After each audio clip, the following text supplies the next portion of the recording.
Welcome to our podcast, Inspiring Living, with me, Mark Candelaria. I am an architect, blogger, traveler, chef, father, and husband. I am the founder and now partner of a fabulous 20-person architecture firm specializing in high-end residential architecture, designing amazing homes across the country. We have hosted tours over the last 20 years to Italy, Spain, and soon Napa. And in the course of all this, I have met a lot of interesting people who truly inspire me. We are excited to now be in our second season, and our podcast is about all the opportunities that are right there in front of us to inspire living. Yes, we will talk about architecture and design, but every week we will venture to all sorts of topics that will inspire you, teach you, and motivate you to inspire living every day. My guests will include a wide gamut of amazing people, from those in the design industry to clients to real estate professionals, chefs, artists, sports figures, and philanthropists, and people who just flat out get it. So sit back and enjoy, and let's have some fun exploring all the opportunities that are there just waiting for us. Please subscribe and get ready to be inspired every week. Okay, as my dad says, here we go. Welcome, everyone, and thanks again for listening to our podcast, Inspiring Living. Welcome to Season 2 and 2021, which seems to be starting off just as wild as 2020. Again, I wish everyone a fantastic and, most importantly, a healthy year ahead. Today's podcast features an amazing and very inspiring lady who I now call a new friend and is married to one of my good friends in our industry. I have never actually met her, but have admired her from afar for many, many years. Today, we welcome Catherine Anaya, who many of you remember as a former news anchor on our local CBS 5. She is married to one of our good friends in our industry, Doug Saunders from Roadrunner Glass, who we work with all the time. So it was nice to get Catherine to join us, and you will definitely find her podcast and message uplifting. Okay, here we go. My guest today is a multi-talented lady who has accomplished so much professionally and personally. She has 25 plus years as a news TV anchor. She's an award-winning journalist, a motivational speaker, podcast host, event MC, and recently founded For Hearts Media LLC. Wow, I got tired just saying all that, and I've got Catherine Anaya here. Welcome, Catherine. Oh, it's good to talk to you, Mark. Thank you for having me. You bet. And on top of that, you are a mother of two and a bonus mom to two. And I said you're a host of your own podcast, which we'll talk about, a YouTube series, and I guess you run marathons, or you used to run marathons, is what I used to. I put in quotation marks retire, because I retired back in 2012 after my 11th marathon. And I still run, but I don't run as far. Yeah. I don't run as fast. Yeah. And my knees don't hold up quite so well, but I still love it. I'm not competitive anymore. Yeah, well, that's good. My dad was a big runner, and he's thank God my dad's still alive, but he's paying the price for all that running he did. I mean, I think there's something to moderation in all things. And I know you and I are both, moderation doesn't exist in our language. No. I think we're learning it, right? Type A personalities, it's very hard to pull back like that. I know. Totally. That's why in 2012, I just said, you know what? I have to stop, because if I don't stop now, I am going to pay for it later on. Yeah, no, that's good. That's definitely the trick, I think. And I just got my Peloton a couple days ago. I know you just got out of work. I just got off the Peloton. Got off the Peloton, yep. So it's awesome. We just got ours a few weeks ago, and I just absolutely love it. So it's so fun. It's so fun to be able to do it whenever you want. Yep. Whatever duration you want. The instructors are great. Do you have a favorite? You know, I've only been on it about 2.5 weeks, and I've got a few. I can't remember their names. I just know what they look like. You know, being an architect, I'm on the visuals. Right. But yeah, I do love it. I love, I mean, when you think about going, I mean, I live virtually a 9-iron shot from the Village tennis club. And, still, you got time to go there, park, get to the gym, this is great. I mean, 5 minutes I'm on and I'm done, I love it. It's awesome. It's great. So I squeezed in 30 minutes. That's what I did. Before I got on with you. I did a 30-minute, a 10-minute, whatever they call it, cool down. And then I sat in my jacuzzi for 10 minutes and meditated. So that was. Oh, that's wonderful. Nice. Well, I decided to put my video on because you know what? I see you looking up, and I thought he needs to look at me. I like it. We're just doing the audio. My face was not made for camera, so we're. Well, you know what? I'm not meditating, but I have my green tea. Good for you. Next best thing. Yeah. Okay. Well, we were talking before we started recording. I've known your husband for a long time. He's in our industry, the window and door company. believe it, Roadrunner Glass, right? Roadrunner Glass, Yeah. yes. He's been great. We've worked with him for many, many years, and great company. And that's how I've kind of inadvertently gotten to know you, other than watching you on the news for I don't know how many years. But I'm a big fan of both of you. But I'm really happy that you're on this podcast today. Well, I appreciate it. And you've been on my mind for the last year because I did an interview with CP Druitt, whom I love and adore. Yep. And he was trying to tell me that, we should do a cook-off, Mark and myself. Oh gosh. Because he's been wanting to do this cook-off with you. We did a cook-off sort of last year in November at Expressions Gallery, and that was a lot of fun. He did short ribs and I did my paella. And it really wasn't. You both are amazing. Yeah, it was a lot of fun. So he's a great guy, and we love giving back wherever we can. So and I know well, I love that about you both. And I thought to myself, what is it about architects that they are such great cooks? Is it just that I happen to know two of them, or is that a trend? Let me tell you the secret. Basically, to do a house takes about a year or so to design it and about 2 years to build it. And you get about the same accolades you get from about a 3-hour cooking session. So I've learned that it's good to kind of bridge that gap with a lot of cooking in between. That makes sense. Makes perfect sense. Which explains why I don't cook. Well, you'll have to come over here. Well, I should say I don't cook well. Well, we'll work on that. Okay, so welcome. And I don't know where to begin. I suppose I'll start by asking, where are you from and in what field did you start your career path? So I am from Southern California, Costa Mesa, California, actually, in Orange County. I know Yes. I'm wearing, this was not on purpose, by the way. And I started my career, you could say more or less, at USC. I originally wanted to be a print reporter. So I wrote for the Daily Trojan all 4 years when I was in college. And that was my goal. And about halfway through college, one of my editors said, have you ever thought of doing TV? And years later, I said, what made you even throw that out? And he said, oh, because you wrote horrible leads. Maybe if I could steer her another way. But so I don't know why that just stuck with me. And so I started doing research about the industry and what have you. And the more I read and learned and studied, the more intrigued I was with the business. And so what in any field, basically when you're in college, you should really do an internship to determine whether that's truly what you want to do. So it was an internship that I secured my junior year of college at KNBC, which was the NBC station in Los Angeles. And from that point on, we like to say sometimes, the news bug bit us. Yep. And I never looked back. That was absolutely what I wanted to do. So once I graduated, I kind of worked behind the scenes in Los Angeles at a couple of the news stations and, made my connections, put what we call a resume tape together, because in this business, people obviously want to see what you look like and sound like on camera, and sent that all over the place and got my first job in South Texas, a very small market at the border of Texas and Mexico, actually. It's called Weslaco, Brownsville, McAllen. Yep. In the Rio Grande Valley. Yep. And I was there for a year anchoring morning news. And then I went to South Bend, Indiana for a year anchoring morning news. And then I came to Phoenix the first time in 1992. I was here for 6 years at Channel 12, anchoring and reporting. And then I went to LA for 4 years. So it was I went full circle. And I was there for 4 years. And then I came back in 2003. And I stayed at Channel 5 for just over 12 years. Wow. So over the course of that time, and I remember when you were on Channel 12 too. So yes, you had the opportunity to work with a person I never met, but I always admired from afar, Kent Dana. Oh yes. And when I first moved here in 1979 on Channel 12, he was there with I think Cheryl Parker and all the Janine Ford, Lynn Sucuni. I know Janine Ford pretty well. But yeah, he was quite a guy, right? He and I obviously knew each other back then, but he worked evenings, I worked mornings. So our paths didn't cross frequently.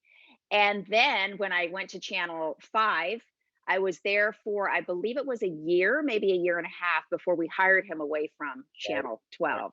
And he became my co-anchor for several years, and really one of my closest friends. We have traveled together. We have celebrated so many of my birthdays together and family functions. And he really is like family to me. He's just everything you you would think he would be on TV is exactly how he was in person. Yeah, he seems very always. Yeah, that's Yes. amazing. Well, that's cool. I've always just admired him, and I just thought that was so cool that you had the opportunity to work with him all those years. I'm surprised that you have not had the chance to meet him. I have never met him. I've never met him. But we'll have to arrange that. That would be awesome. Because he loves food. Well, you give me some ideas here. So I know you talked Yes. a lot of the past anchors. You mentioned Janine Ford already. I know there's so many. Lynn Sue Cooney. Lynn Sue, yes. Yep. In fact, we just had a mini reunion about a year ago at Lynn Sue's house, and it was a blast. Yeah. So I was kind of figuring you news anchors are like us architects. We do get together. We do have a drink or two now and then, and we don't all just hate each other. We're actually we're all pretty good friends. No, there is something about Phoenix. I always say it's a big city that functions like a small town. I always say we're the biggest Mayberry. Yes, and that's very much the case in our industry, which I would like to believe is the case in your industry too, because I know when I'm with Doug and let's say, for example, we're at CP's Christmas party, everybody just engages with each other. There's a certain collaboration that goes on in your business, I think. Yeah, absolutely. Yeah, well, we've all been at it a long time, and boy, we're busy these days. I'm sure Doug is busy these days, right? I can't believe it. I mean, it's a blessing in this, in this year, but I just cannot believe how busy he is. Yeah, no, I was expecting the complete opposite when March struck. I'm like, okay, here we go, 2008 all over again. And it was the complete reverse, thank God for us. But I know that's not the case for a lot of people out there. No, I know. And, I've been mulling that a lot the last 8 months about just how difficult it is for so many people. And yet how blessed I feel that I have the opportunity to sit back and just kind of find these things, these little treasures in life that, being in the fast-paced world, sometimes we tend to neglect and take for granted. For sure. So I really do count my blessings that I'm doing okay. Yeah, we're very lucky, and I think it's always nice to be able to take the time to give back, and I know you do a great job of that. And I think both of our industries try to really do that, because I think we are in touch with that other side. I mean, I'm doing multi-million-dollar homes, but I'm on the board for Habitat for Humanity, and so I get it. It's not all a bed of roses for everybody out there. So no, and I feel like when we've been given certain platforms, what have you, we do have a responsibility to do something positive with that. I have always believed that. Yeah, totally. So you've won numerous awards, including Anchor of the Year by the Arizona Associated Press Broadcasters Association. You've been named Arizona Latina Trailblazer in 2014. I got to hear about that. 3 Emmy Awards and 10 Emmy Award nominations. That's some pretty good accolades, Catherine. Well, thank you. What's funny is I started scrapbooking in the midst of this pandemic, which I stopped back in 2005. So I had some major catching up to do. Yeah. And so I'm going, I had bags and bags of things that needed to go in books. And I messaged my daughter one day and I said, all this time I thought I only had 7 Emmy nominations. I actually had 10. I forgot. And I found the certificates. But, again, that goes back to what I was saying about blessings. We just go. And you tend to forget even the things in your own life that have significance, because we just don't take enough time, I think, to just stop and sit and reflect about what we've accomplished in our life, because we're so busy moving on to the next thing. Yep. So that was kind of a wow for me. Well, that's good. And it's good to do that, because you're right. We're all on that hamster wheel, and sometimes we're on like 3 hamster wheels at once. It's crazy. It's nice to sit back and just look at everything that's been accomplished and all the connections that you've done and made and people you've helped. And, it's not that you're sitting there patting yourself on the back, but it's just, I think it's easy to get lost, and you need to refill your tank a little bit. And that's a great way to self. Absolutely. Yeah. And especially, for some of us who aren't doing what we had done for so long right now, it's a good time to say, okay, I accomplished what I wanted to do, or I accomplished, certain things that make me proud of myself, but that doesn't define me. It's just one chapter. Exactly right. And now I'm on to the next chapter, whatever that looks like. Well, it doesn't always have to be that big. Right. And I'm kind of in that zone right now. I've been, in the architecture world and doing my thing for virtually 40 years now. And now I've got new partners. I'm trying to transition and they're helping me along, but it's hard. It's very difficult to just all of a sudden just go, well, that's it. I'm done being an architect and now I'm going to go do all these other things I've wanted to do my whole life. I mean, you kind of did that, or you have done that. Was there fear in that when you made that move? I mean, you were ready. No, well, first of all, I have to say that if I had not had Doug in my corner in my life, Yeah. I would not have been able to do that. So with his support saying, you know what, leave if you want to leave, I will back you up 100%. So I had that net, that safety net. So that removed the fear. Pardon me? What made you want to move? I mean, what was the trigger that said it's time to move on? Well, the trigger was my ex-husband passing away unexpectedly. My son was 11 years old at the time. My daughter she had just turned 18, so she was going to be going off to college. So, he was going to be the only one at home.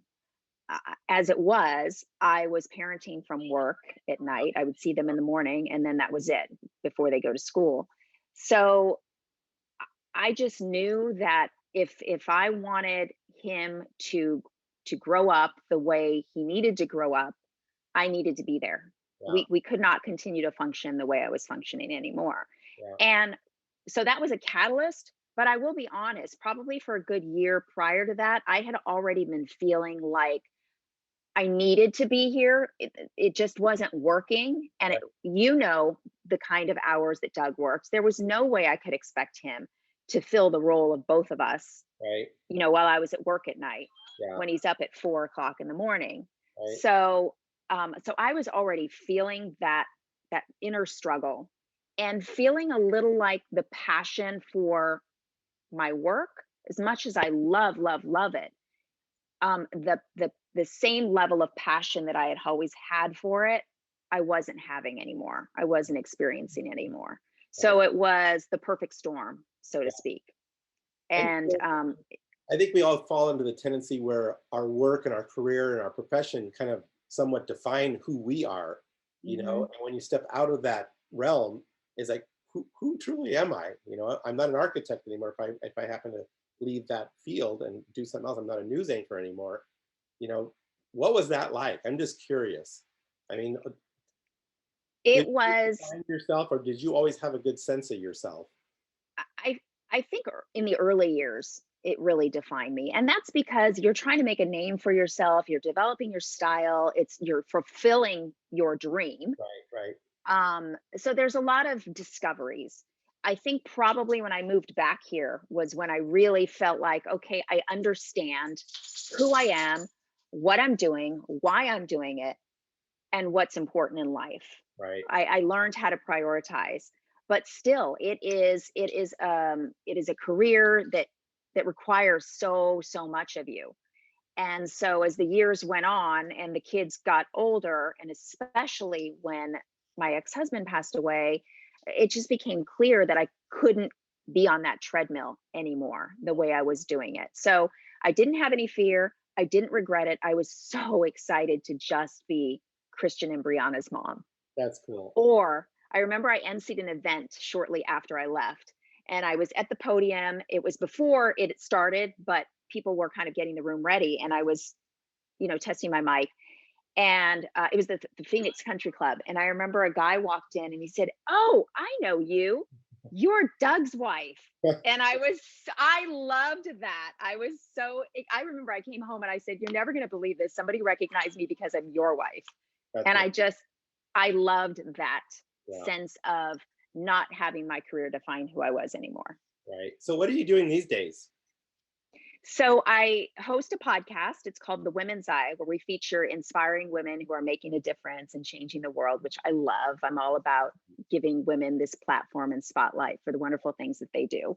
And I also started in COVID a YouTube video series. It's called Conversations with Catherine. And mostly it started because I wanted to talk to people about how they were transitioning and pivoting during this crazy time. Right. And then it became sort of like a podcast because I started listening to so many podcasts. And all of the various levels of human nature that they dive into. And I thought, you know what? I want to talk to people about just stuff, Right. human stuff, Right. what it's like to be in a relationship 24/7 in COVID when you're both used to having these fast careers, or what is it like to, raise a son who is supposed to be enjoying the last wonderful year of his, high school life, and he's upstairs Yeah. on virtual, I've got, virtual learning. I've got my 18-year-old that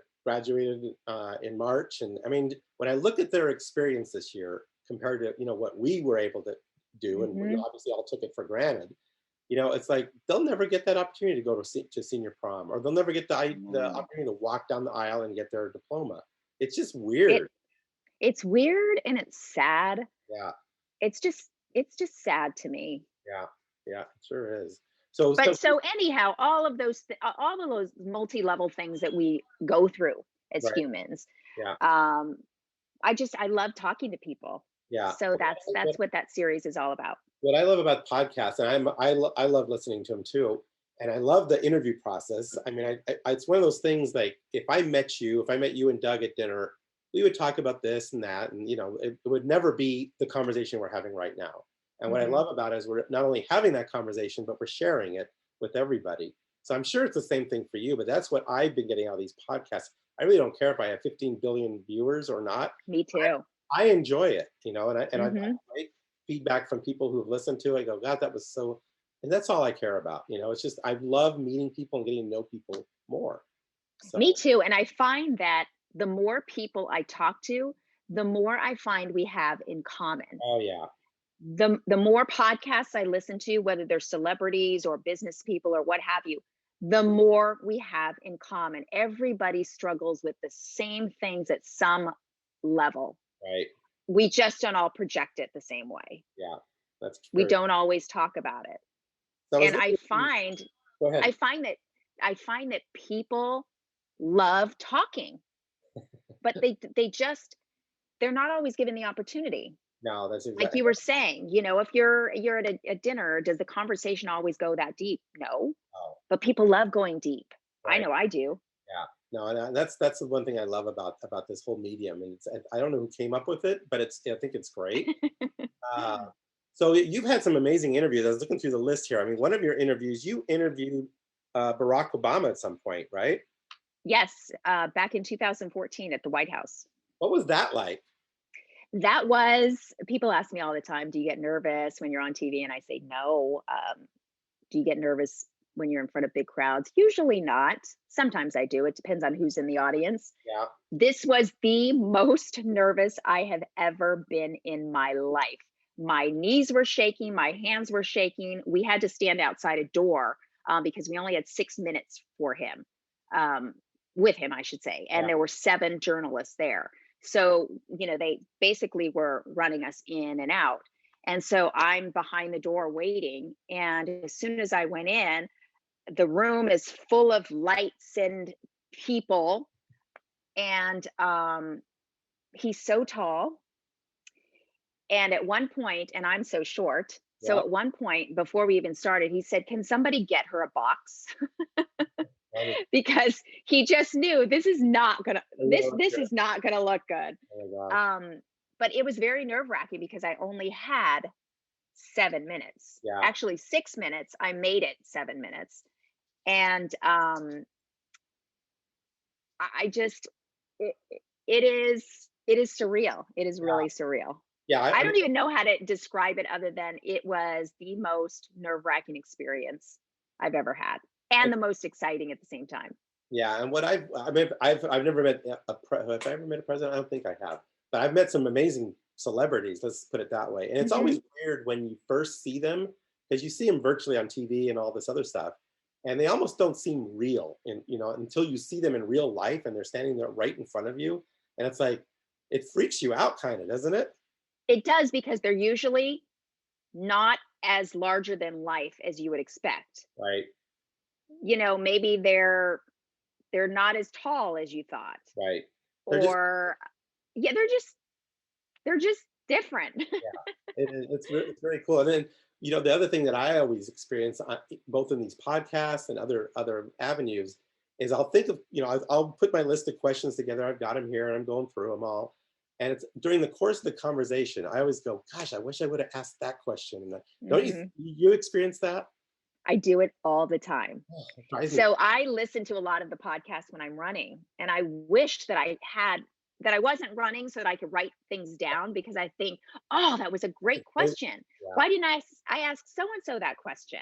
That's funny. Yeah, I do the same exact thing. So tell me about some of your podcast guests. Who've been some pretty exciting podcast guests you've had? Well, mostly they have been business women and a lot of local women, but I did talk to Jessica McDonald. She was part of the soccer team that won the World Cup a couple of years ago, the women's soccer team. And that was pretty awesome to talk to her, because she's one of the few moms on the team. Yeah. And a young son. And so, listening to her talk about what that journey has been like for her before she had her son and after, and taking him everywhere with her. So that was pretty enlightening. I've also been able to talk to some really fabulous people on the series too. Mm-hmm. Gretchen Carlson, we talked about her role in really bringing the fight for women's equality to the forefront when she sued Fox News. And Christy Paul, who you may remember from being here in this market, she's on CNN. She's been on CNN for a long time, but we talked about our experiences with verbal abuse, being in abusive relationships, and how, on the outside, everybody thinks everything's perfect, and you just never know what people's stories are. We all have stories. And that's one of the things I love about journalism, and what I'm still continuing to do outside of the realms of TV news is that, when it all comes down to why I got into this business, it's because I love writing and I love to tell a story. Yeah. And so now we've just found a different way to tell stories through conversations. So I'm gonna go off a tangent here a little bit, because you did make me think of one of those questions I would have liked to ask. So I'm really happy it just popped in my head. So I'm kind of a news junkie, not as much as I used to be. My biggest problem lately is there's two extremes on the news. It seems like there's the right side and the left side, and I'm kind of in that middle zone. I get what both sides are saying, but I think the extreme of both sides. I think the extreme of both sides is totally wrong, and I think who in the news is giving us the middle that I think we're all craving to just tell me where the zone is that is the happy place. I don't even know. Because it's hard to find what is real anymore. I've listened to so many podcasts where the conversation is, we don't even know anymore. No. If you read certain things on your computer or your phone, that's the news you're going to get. That's going to be directed toward what you have been looking at or reading. Right. If you watch Fox, you're only going to get that perspective. If you watch CNN, you're only going to get that perspective. So really, what I've learned from my 24-year-old daughter, who she said, I pull my news from various different sources. Right. I'm on Twitter a lot, because I'm not looking at one thing, I'm looking at 25 different things. So I get 25 different perspectives, and then it's up to me to determine what is truth for me. That's exactly right. That's what I kind of tell the people around me, and what I try to do. It's like, we don't have Walter Cronkite anymore that just gives us the facts, and we can make up our own opinion of what the facts were.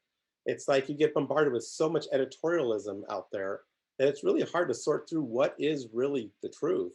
And so I've kind of employed that same idea of just gathering tidbits from all perspectives and going, okay, somewhere in the middle of all this is reality, Yes. And I think the other thing that makes it a little more difficult too is that in the last, I'd say 5 years or so, I've noticed that a lot of the on-air people have become very opinionated, whether it's on air or whether it's on their social media. And for me, back, when I was coming up through the ranks, and even by the time I left, I would never have put my opinion out there, because I feel like if you're tuning in to watch me, you're watching, you don't want to know what I think. You just want me to deliver the facts. Exactly. Yeah. And it seems like it's gotten so off from that anymore. I mean, it's just hard to even get the facts, it's all opinion. Yes. And I remember I was a journalism, not a major, but I took journalism in high school. Let's put it that way. I was the sports editor of my high school paper. Oh, So that's great. I love journalism. That's why I love doing podcasts. I love doing my blog. I love all that stuff. And I clearly remember one of our lessons was your opinion does not matter unless you're writing a opinion article, or whatever they used to call it, an editorial. When you're an opinion writer, yes. Right. Other than that, you just state the facts: who, what, where, when, and how. I remember that as clear as the first day I took that class. And it seems like you can't get that anymore. Well, so what made you transition from wanting to do sports to becoming an architect? That's fascinating. Well, I did make varsity football, and I was the sports editor for my paper. But let's put it this way: my career as a football player was not going to last very long. So I think I made the right choice in sticking with architecture. So, well, you certainly did, because you are one of the best. Well, thank you. So you talked about your Four Hearts Media. Tell us a little bit about that. Is that the podcast or the YouTube, or is that a whole? That is just my LLC. Gotcha. The umbrella, so to speak, of Catherine. So, your accountant wants to make sure that for business purposes, everything's under one umbrella. So that's where everything goes, basically. Gotcha. So you're doing. So if somebody wants to hire me to MC an event, or if somebody wants to hire me to maybe be the spokesperson for something, or podcast series, it's just basically my umbrella. Right. That makes a lot of sense. So the other thing we talked about was giving back, and I know you're a big proponent of giving back. Tell us about some of the things you've been involved in with that whole aspect. Well, I've been very involved in the community for a number of years, and I think people probably know me a little bit for that, because even back in the 90s, I was always very involved in various organizations here in our community. And it was probably in about 2000, end of 2009, that I was already starting to feel that push and pull with trying to balance career and being a mom, being a single mom, because I had been divorced at that point. And when I would talk to other women, whether they were professional or not, maybe they were, stay-at-home moms that I knew from school, or maybe they were women that I knew from running, we all seemed to kind of have the same feeling at the time, which was, we love all the wonderful things that are happening in our community and the people that are doing extraordinary things that are falling under the radar, and we want to help. But maybe we don't necessarily have all the money we'd like to give. Maybe we don't necessarily have all the time that we'd like to spend doing these things. So I thought, you know what, it would be great if we come together once a month, very casual, all of these women that I know from various walks of life, and come together and support one different charity every single month. And maybe it's one that you've never heard of, but they're doing great things. Right. And we support them, whether it's in kind or monetarily. And it doesn't have to be anything big. It could be $5, $50, $100, whatever. But we give them the floor. They get to tell us all about what they do. We interact with each other. We develop these relationships because we're all there for the same purpose. And that became the Sisterhood of Superwomen. So we just recently celebrated our 10-year anniversary. Wow. We have not been able to meet this year except for in January. So I don't know when we're going to get to meet again, but it's just been wonderful to be able to, look back and say, over the course of 10 years, how many different charities have we been able to learn about, support? Many of the women have gone on to become volunteers. Wow. The relationships that have been formed with these women from all walks of life, it's just been one of the most beautiful things I've been able to do. Yeah. Now I sit on the Make-A-Wish Arizona board of directors. I've been on for 5 years now, which I absolutely love, because when I left news, I had a lot of people wanting me to come sit on their boards. And I thought, there's so much that I am passionate about, but if I could kind of encapsulate it would be children. I mean, I look at my children and how blessed I am that they are healthy. Right. I don't know what I would do if I didn't have a healthy child and I had to go through what I've done so many stories on families like that, and it's heartbreaking. It is. So it's my little part in trying to make wishes come true for some of these children battling, critical illnesses who just want a break from it all. And the beautiful thing is that they get to take their family too. So yeah, we've been involved with Make-A-Wish through the Colton Cowell Foundation. I don't know if you know Mhm. Charles Keller. He's one of my good friends. Oh yes.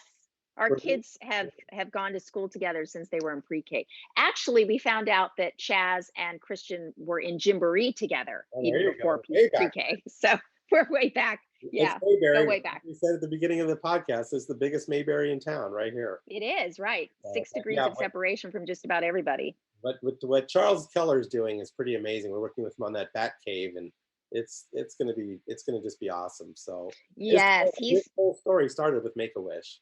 Yes.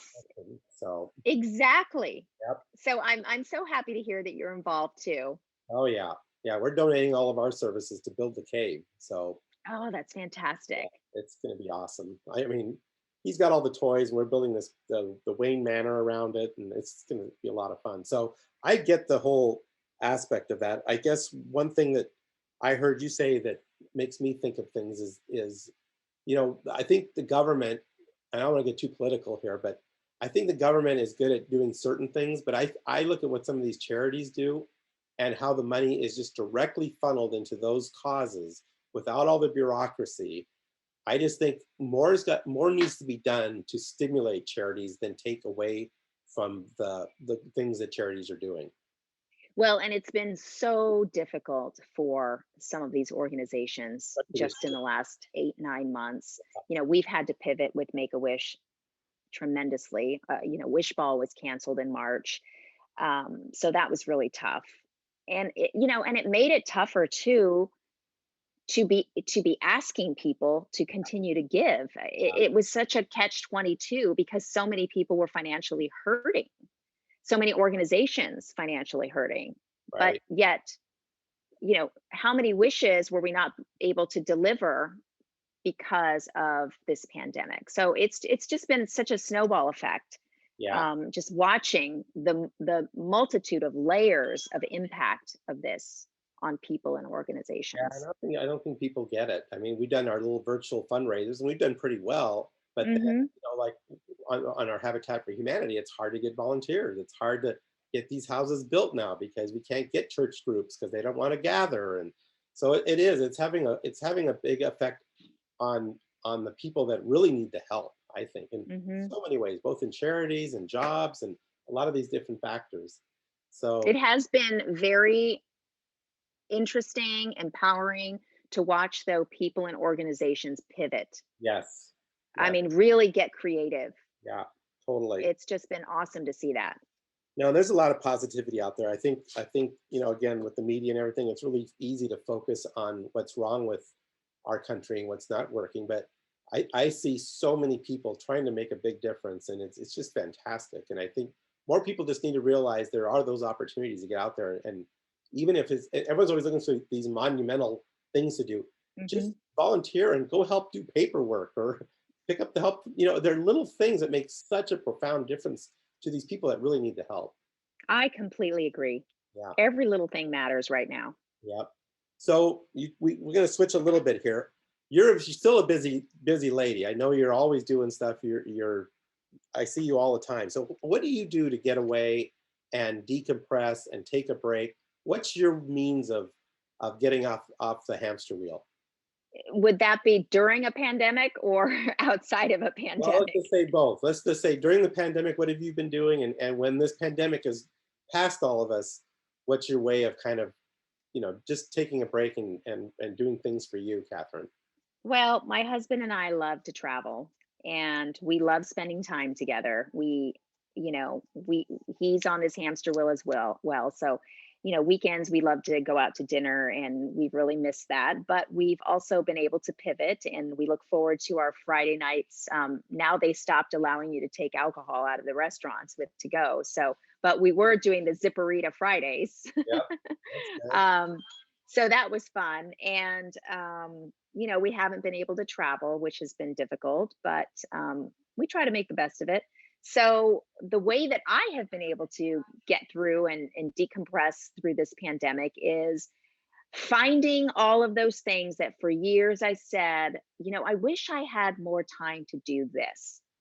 Well, now I have it and there are no excuses. So it's catching up on my scrapbooking, which brings me so much joy That's awesome. because that is a legacy of memories that I'm going to leave for my kids. And I don't know about you, but once you hit a certain age, you start to see the clock winding down. And so I'm thinking, well, I've got to get this done. Right. My mom and Isabel's mom did this amazing scrapbook book of the whole history. She traced it all the way back to Scotland. Isabel's related to the King of Scotland or something. Who knows? But that's amazing. That's some amazing scrapbooking. So I get it. Once I saw that, I'm like, this is absolutely incredible. Yes. So that's taken up a good part of my time. So has the video series, Conversations with Catherine, which I enjoy. It keeps me connected to our community and people and conversations, and the podcast, of course. But I also started cooking. I'm not a great cook, and I'm learning to appreciate it a little more, for sure. I started running again regularly. Yep. It used to be that I would only run at the beach. Now I'm running 3-4 times a week, which is nice because that allows me to just get away, listen to my podcast, and just be in my own mind. Yeah. No, that's and good. My daughter has been here. She actually is a professional. She was living in California, and the company that she worked for, they decided that, everybody would stay home. This was end of February. Yeah. And so by May, she thought, why am I paying for rent here if I'm working from home and I can just do that in Arizona? So she came home and she moves next month, January, but it's been phenomenal having her home. Nice. Yeah, there's just that little bit of time. My daughter moved back from Denver last year and she's working for us now. And it's great to have that time, just to kind of reconnect, because you realize as time goes by, it goes by quickly. And you can't get those years back, and it's just nice to have all those memories and everything. So, well, and one thing I thought to myself was, okay, my son's going to go off to college next year. Yep. This may be the only time this will ever happen, where they are both here. Yep. Because she's going to go back to her life. He's going to go off to college, and it's just not going to happen again. It's hard. So the seeds scatter in the wind, that's for sure. Mm-hmm. So I have appreciated every moment I can get. Well, I'd like to get you in our Candelaria monogram kitchen to do some cooking. And that would be great. We'll have to think about what your favorite recipe is, and we'll get you in there. We'll get Doug over there. We'll have a nice little dinner, and we'll have some fun. How does that sound? Well, that sounds fabulous because I know you love wine as much as we do. Oh yeah, we've got some good stuff too. So, and then travel. I know you guys like to travel. You mentioned it. We got to get you on our Italy or Spain tour one of these days. So that is one of the things that he and I were talking about, is that we were saying either for our my 55th birthday or our 10-year anniversary, we want to do the Amalfi Coast. There you go. Well, we do that. This year I'm pretty sure by September we can probably work the Italy trip in. So we're finishing at Lake Como, and we're going to celebrate Isabel's 50th and my 60th on that trip. So 55. Come on, let's just. That's only 2 years, just so you know. That's only 2 years away. 2 years away is when we are doing the Positano Amalfi Coast again on our tour. Are you? Yep. Next year we're doing Croatia, and then 2020, whatever that 2 years is the Amalfi Coast again. So you're okay. Well, you have to count us in. Yeah. Yes. Well, so the other thing he's been saying is as soon as we're over this, on the other side of this pandemic, he says we're going to the Maldives. That's it. We're going. Yeah, we love to travel. It's just such a great way to experience the world, and great food, and I don't know, you feel like you're in a dream. All your senses just come alive, and I think I absolutely love it. Are so cooped up. I just think when we are on the other side of this, I think people are going to go completely berserk. I hope that's in a positive way. Well, I mean, in a positive way. I think the restaurants, if they can survive this, and hopefully we're going to help them get there. People are going to just love having the opportunity to eat out again. They're going to love that ability to hop on a plane and travel somewhere and experience. And the big thing is, I think this has all taught us not to take anything for granted ever again.